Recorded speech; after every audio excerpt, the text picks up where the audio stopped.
फिर से एक बार स्वागत है। तो आज हम डिस्कस करेंगे डिफरेंट शीट्स को किस तरीके से एक्सेल के अंदर मर्ज करना है। तो वैसे ये वर्क तो हम वीबीए के थ्रू भी करते हैं, बट आज हम जानेंगे ये एक्सेल के थ्रू किस तरीके से होता है। बिफोर स्टार्ट करने से पहले आप हमारे चैनल को लाइक, सब्सक्राइब और अपने कमेंट्स शेयर करें। तो चलते हैं हमारे आज के इस टॉपिक पे। तो जैसा कि हम देखते हैं कि हमारे पास एक फ़ोल्डर पड़ी हुई है जिसमें एक्सेल की काफ़ी 4-5 शीट्स हैं। इसके अलावा हमारे पास एक नोटपैड है, एक वर्ड डॉक्यूमेंट है। तो हमारा टास्क क्या होगा, ये जो मास्टर शीट है इसके अंदर हमें ये तीनों शीट्स जो कि स्टूडेंट इन्फो 19, 20 और 21, इन तीनों की इन्फॉर्मेशन मर्ज करके यहाँ पे डालनी है। और हमें स्किप करना है वैसे इन्फॉर्मेशंस को जो कि इस स्टूडेंट इन्फो हाइफन, जो हमारा एक कॉमन सिंटेक्स है, इसको अगर वो फॉलो नहीं करता तो उन इंफॉर्मेशंस को हमें उन्हें इंफॉर्मेशंस को हमें एक्सेस नहीं करना और उसे हमें अपने शीट्स के अंदर इनपुट नहीं करना। ठीक है। तो सबसे पहले हम करेंगे क्या, ये हमने मास्टर शीट को ओपन कर लेते हैं। मतलब ये वैसी शीट है जिस पे आपको सारे डॉक्यूमेंट्स को मर्ज करना है। ठीक है। तो एक आप ब्लैंक शीट आप अपने इंड पे भी ओपन कर सकते हो, जहाँ पे आप उन सारे शीट्स के इंफॉर्मेशन मर्ज करोगे जो आपकी रिक्वायर्ड है। ठीक है। तो मैंने इसको ओपन कर लिया। अब चलते हैं अपने डेटा वाले फोल्डर पे, डेटा वाले टैब पे। यहाँ पे एक ऑप्शन आती है हमारे पास, एक्सेल ने प्रोवाइड की है न्यू क्वेरी। ठीक है। ये न्यू क्वेरी में एक ऑप्शन होता है फ्रॉम फाइल और यहाँ से होता है एक फ्रॉम फोल्डर। अब ये फोल्डर का लोकेशन ये मांग रहा है, तो ये जो हमारा फोल्डर का लोकेशन है एक बार हम इसे प्रोवाइड कर देते हैं।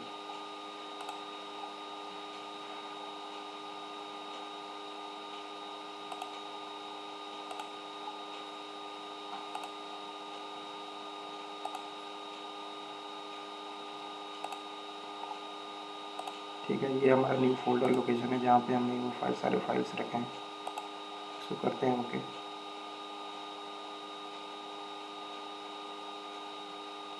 जैसा ही ओके करते हैं तो ये हमारे पास एक नई विंडो खुल के आती है जहाँ पे ये सारे इन्फॉर्मेशन आपको दिखते हैं, आपके फोल्डर के जो भी इन्फॉर्मेशन है। जहाँ पे जैसा कि हम देखते हैं यहाँ पे ये जो हमारे 3 फाइल्स पड़े हुए हैं 19, 20 और 21, हमें मर्ज इन्हीं 3 फाइल्स को करना है, बाकी के फाइल्स को नहीं करना है। और दूसरा ये कि सबसे पहले हमें एक्सटेंशन सेलेक्ट करना है। हमारे जो एक्सटेंशन होने चाहिए वो .xls होने चाहिए और हमारा फाइल का जो नेमिंग होना चाहिए वो स्टूडेंट इन्फो हाइफन, और ये सिंटेक्स हमारे को इससे फ़िल्टर आउट करनी है। बाकी के इन्फॉर्मेशंस को हमें स्किप करना है। ठीक है। तो हमारे पास 3 ऑप्शंस यहाँ पे दिए गए हैं, कंटिन्यू, लोड और एडिट का। कंटिन्यू मीन्स अगर आपको ये सारी जो भी इन्फॉर्मेशन है आपके लिए एग्जैक्ट है तो आप कंटिन्यू कर सकते हो, फिर आप उसको लोड कर सकते हो। लेकिन हमें अभी इन्फॉर्मेशन इसमें से एडिट करनी है, इसमें से इन्फॉर्मेशन को फ़िल्टर करना है, तो हम करेंगे यहाँ पे एडिट।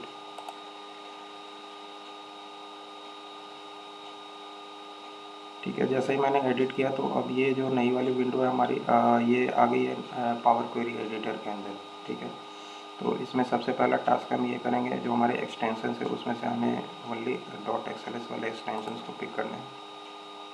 तो हम ओनली सेलेक्ट करेंगे .xls एक्सटेंशन। ठीक है। तो अब जैसा देखते हैं हमारे पास .xls एक्सटेंशन में अभी भी हमारे पास 1, 2, 3, 4, 5, 6 फाइल्स है अभी भी पड़ी हुई, जबकि हमें ये 6 फाइल्स नहीं चाहिए, हमें चाहिए ओनली ये 3 फाइल्स स्टूडेंट इन्फो वाली। तो अब हम यहाँ पे करेंगे फ़िल्टर को एक्सपैंड और यहाँ से करेंगे टेक्स्ट फिल्टर कंटेंट्स। ठीक है।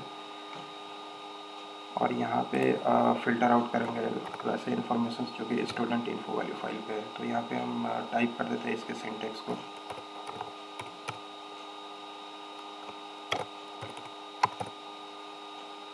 Info hyphen space. ठीक है। इसको कर देते हैं ओके। तो अब जैसा हम देखते हैं हमारे पास ये जो 3 फाइल्स बची हुई हैं 19, 20 और 21, बस यही वाली फाइल्स पड़ी हुई होती है। और इसके साथ आप देख सकते हो इस वाले सेटिंग में क्या होता है कि ये क्वेरी सेटिंग है। यहाँ पे ये जो है ना, जो भी स्टेप्स हम कर रहे हैं ये सारे रिकॉर्ड्स हो रहे हैं। ये एक तरीके से वीबीए की तरह ये रिकॉर्डिंग होती है, लेकिन वो उससे ज़्यादा ये कारगर होता है। ठीक है। तो अब हमने ये तीनों फाइल्स के एक्सटेंशन को वो कर लिया। अब हमें करना क्या है कि इसमें काफ़ी सारे इसके अलग से कॉलम्स आ रहे हैं, जैसे कि नेम, एक्सटेंशन, डेट। तो ये सारी चीज़ें नहीं चाहिए, हमें चाहिए ओनली ये कंटेंट वाला कॉलम। ठीक है, तो इसको इस वाले कॉलम को सिलेक्ट करेंगे, यहाँ पे राइट क्लिक करके और रिमूव अदर कॉलम्स कर देंगे। ठीक है, तो बाकी के कॉलम्स रिमूव हो गए। अब हमारे पास एक ऑप्शन आती है कंबाइन फाइल्स, तो हम एक बार इसको क्लिक करते हैं। ये थोड़ा सा टाइम लेता है। ठीक है, तो अब जो ये नई वाली विंडो खुली है, यहाँ पे ये हमसे पूछ रहा है कि आपका जो फर्स्ट फाइल होगा कौन सा होगा। तो हमारी फर्स्ट फाइल जो 19 वाली है, तो उसी को रहने देते हैं। बाकी जो उसकी शीट्स है वो फर्स्ट वाले शीट पे अपीयर हो रही है। तो फर्स्ट वाला शीट जो शीट 1 है वही हमारा शीट है। ठीक है, तो ये हमारी 2019 की फाइल है और ये इसी को हम डिफ़ॉल्ट शीट मानते हैं। इसको कर देते हैं ओके। अब ये प्रोसेस कर रहा है।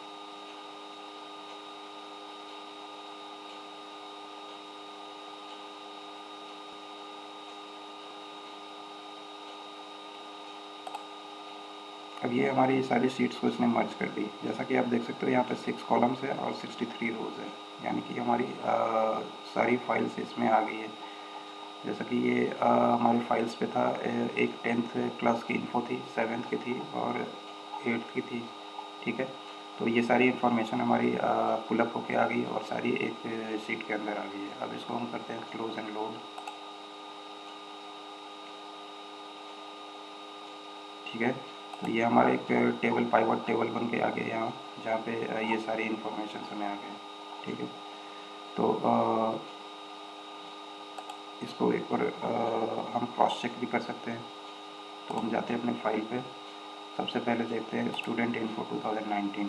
देखो ये इस वाले इन्फॉर्मेशन को नहीं लिया, क्योंकि इसकी जो सिंटेक्स थी हमने डिफाइन कर रखी थी स्टूडेंट इन्फो, तो उसी के अकॉर्डिंगली इसने फाइल्स को उठाई है। इसने सेकंड फाइल को नहीं, फोर्थ लास्ट फाइल को इसने पिकअप नहीं किया। ठीक है, तो अब 19 वाली डेटा में अगर हम देखें, तो जैसे कि देखते हैं ये क्लास 10th की है, तो ये सारा डेटा इसमें पुलअप हो गया।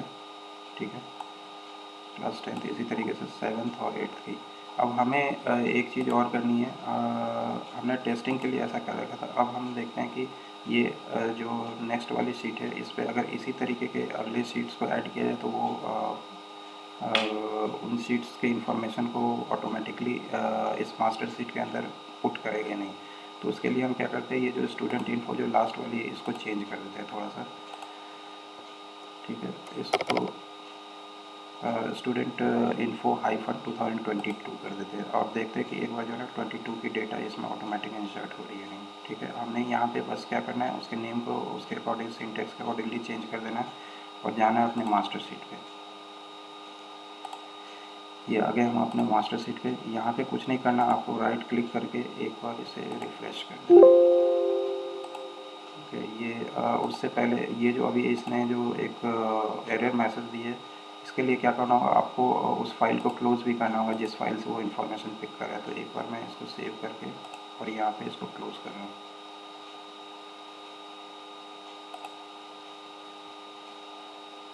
ठीक है, अब मैं हमारे पास एक ही मास्टर फाइल खुली हुई है। अब एक बार मैं इसको फिर दोबारा से रिफ्रेश करता हूँ। ठीक है, ये डेटा रिफ्रेश हो गई। अब हमें इसमें 2022 की डेटा भी होनी चाहिए इसके अंदर। तो जैसा कि आप देख सकते हो 2022 की डेटा को भी ये अब इसने ऑटोमेटिक एक्सपोर्ट कर लिया इसके अंदर।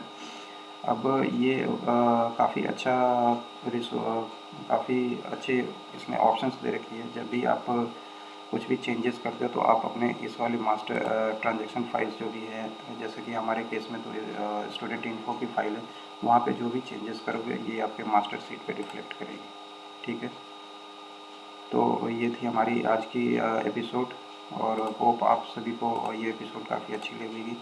और आप भी अगर इस तरीके की कभी डेटा मर्जिंग या फिर किसी तरीके की रिक्वायरमेंट हो तो आप इस ऑप्शंस को यूज़ करो।